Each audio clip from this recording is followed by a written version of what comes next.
किसानों का बिजली बिल हाफ और बिजली कंपनियों का घाटा डबल। कैसे वादे पूरे करेंगे कमलनाथ? लो जी, हो गया न्याय। नमस्ते, मैं हूं गौतम कुमार और आप देख रहे हैं द लोकनीति। कमलनाथ सरकार ने जल्दबाजी में किसानों के लिए बिजली बिल की राशि आधी तो कर दी, लेकिन शायद यह याद नहीं रख पाए कि उनके पास राजस्व की भी कमी है। कमलनाथ सरकार ने अभी कुछ दिनों पहले ही इंदिरा किसान ज्योति योजना की शुरुआत की है। इंदिरा किसान ज्योति योजना के तहत 10 हॉर्स पावर तक के कृषि उपभोक्ताओं को आधी दर पर बिजली देने जा रही है। इस योजना के जरिए किसानों को 44 पैसे प्रति यूनिट के दर पर सिंचाई के लिए बिजली मिलेगी, जबकि वर्तमान में अभी 88 पैसे प्रति यूनिट की दर से किसानों को सिंचाई के लिए बिजली मिलती है। आगामी अप्रैल महीने से इस योजना की शुरुआत भी होने वाली थी, लेकिन लगता है कि बिजली कंपनियों को कमलनाथ सरकार का यह वचन नहीं भा रहा है। राज्य की मध्य, पूर्व और पश्चिम क्षेत्र विद्युत वितरण कंपनियों ने वित्तीय वर्ष 2020 और 2021 के लिए घरेलू बिजली की दरें 5.28% बढ़ाने का प्रस्ताव नियामक आयोग को भेज दिया है। नियामक आयोग ने बिजली कंपनियों के इस प्रस्ताव को अपनी अधिकृत वेबसाइट पर रिलीज भी कर दिया है। बिजली कंपनियों ने नियामक आयोग को तर्क दिया है कि वर्तमान दर से उन्हें सालाना 2000 करोड़ रुपए का नुकसान उठाना पड़ रहा है। बिजली के दाम बढ़ने से 150 यूनिट या उससे कम बिजली इस्तेमाल करने वालों पर बोझ बढ़ सकता है। अगर बिजली कंपनियां अपनी दरें बढ़ाती है तो उनके राजस्व में तकरीबन 41,332 करोड़ रुपए की वृद्धि होगी। वर्तमान दर से बिजली कंपनियों को 39,332 करोड़ रुपए की राजस्व प्राप्ति होती है। राज्य सरकार चाहे तो बिजली कंपनियों को सब्सिडी देकर दरों को बढ़ाने से रोक सकती है।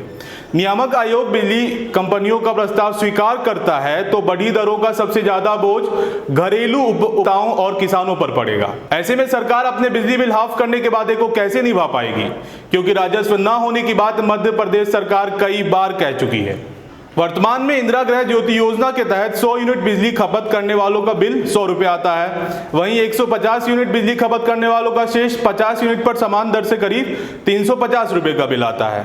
दरें बढ़ी तो यह राशि 600 रुपये से अधिक हो जाएगी और 300 यूनिट तक बिजली उपभोग करने वालों का बिल करीब 2000 रुपये आएगा। इसमें फिक्स चार्ज भी शामिल रहेगा। बिजली कंपनियों को नए टैरिफ डाटा के तहत 2017 और 2018 के नुकसान में तय मानक से 10% अधिक घाटा हुआ है।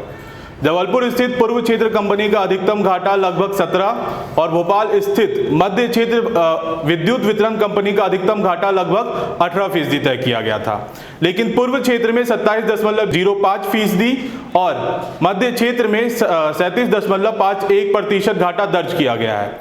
महज इंदौर स्थित पश्चिम क्षेत्र कंपनी की स्थिति ठीक है। पश्चिम क्षेत्र में तय मानक 15.50% के थे, जबकि घाटा 16.63% दर्ज किया गया।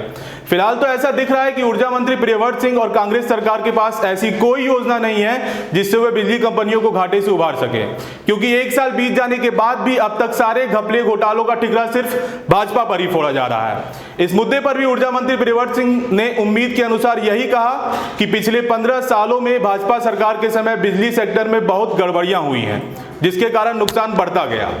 अब बिजली के घाटे को काबू करने के प्रयास में वे लगे हुए हैं। तो साहब, मैं आपसे ये पूछना चाहता हूं कि आपने भाजपा पर आरोप लगाने की जगह अगर बिजली कंपनियों के ऊपर ध्यान दिया होता तो शायद इंदिरा किसान ज्योति योजना का फायदा किसानों को सही तरीके से मिल पाता।